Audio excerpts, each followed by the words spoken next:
Good morning, Jason's class. My name is Matt Hubert, and besides being Jason's father, I'm also a professional civil engineer. And I want to talk to you about the engineering field and, in general, what you can do by embracing math and not being afraid of math. So, an engineer is a person who has scientific training and who designs and builds complicated products, machines, systems, or structures.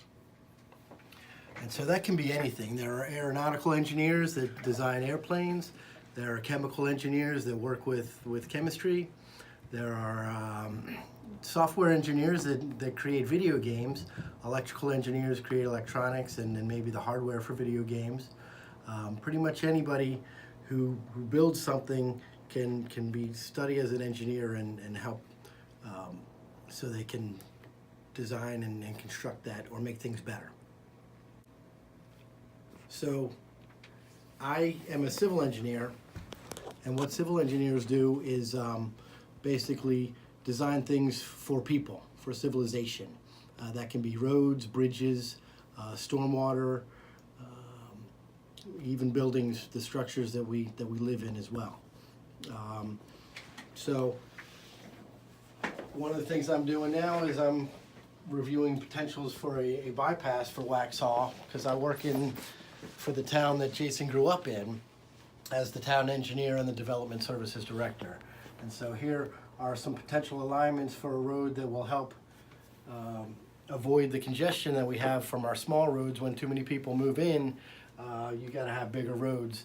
And so right here we're trying to decide where they should go. This is the vertical profile of what it looks like going up and down hills, so that the road drives smooth and is comfortable for people, and it's not a roller coaster. So that's one of the things that I get to do. I also get to review developments. When developers want to build a subdivision, I review them and make sure that they meet the minimum standards so that everybody's going to want to live there, and they provide what has to happen in the roadway properly. Want everybody to understand that anybody can be an engineer.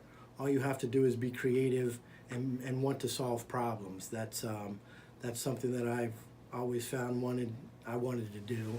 And so when it was time for me to decide what to do after high school, I was good at math and I liked numbers, so it didn't scare me to try and go into a field that was, say, technical, as opposed to English or anything maybe not technically related. Again, I want to make sure that everybody understands math is something you really need to be good at just as a person on the planet. It's not something to be scared of and to shy away from. Numbers are tools just like anything else, and if you understand how to use the tool properly, there's no reason to avoid it. In history, there are a lot of engineers from all races and colors, and later on I'll maybe show some examples that you might be able to relate to. And I do have an exercise where you guys can take a scale model and use it to help design your own roadway or site that uses that model. Okay, one thing that's important for me as the town engineer is maps, because I use maps to represent a lot of data that people can easily relate to. So here's the map of Waxhaw. It has the different subdivisions, so we can reference if someone has a problem. I can specifically hone in on where they're living at, and so this is another field that's related to engineering that you could get into as well. Use computers called GIS, is our Geographic Information System. That's just basically software that helps show a representation of an area, and then you can use it to add any information you want to it to help inform just beyond just the places and the directions of where to get to. Here is a map of our zoning districts, which is just a way to say where we're planning to build what. You don't want your houses next to your water treatment plant, so you're going to zone them in different areas. And that's something, again, your creative abilities can really come.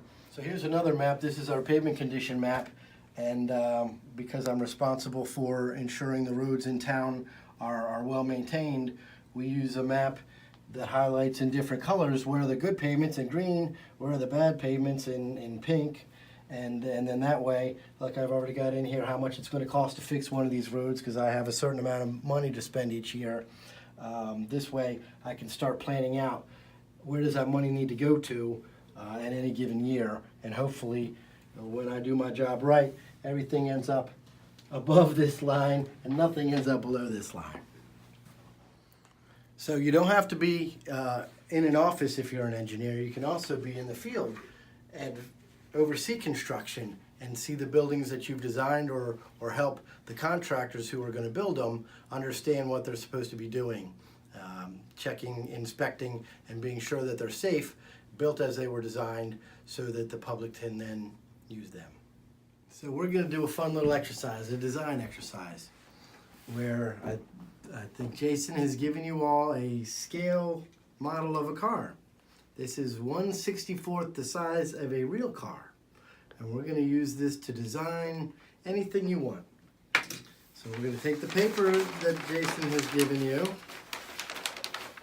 We're going to take our car. And then there's me. This is me. And let's say, on my paper, I'm going to have my house. So I'll just draw a big square. And this is Matt's house. Here's Matt. So his car is in its garage. On the other side of the paper is where Matt wants to go. Maybe Matt wants to go see Jason, so over on the other side of the sheet is Jason's house. I should have drawn this upside down for you. So I need a road that goes from my house to get to Jason's house. And so I'm just going to say, okay, let's go around here, make a turn, make another turn, and we're at Jason's house. Well, that's only one side of the road. Let's draw another side of the road. Okie dokie. Okay, let's see how I did. Does my car fit on the road? Yes, fits on the road. So now I've got a road to the houses, and that's what civil engineers do. They get you from where you want to go to where you want to be.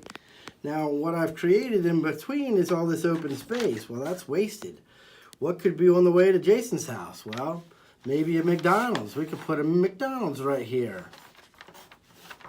And now on the way can be a place to eat. And what's another fun thing to do on the way to get to Jason's house, or for Jason to get to my house? A bowling alley. Maybe we'll put a bowling alley right here. Bowling.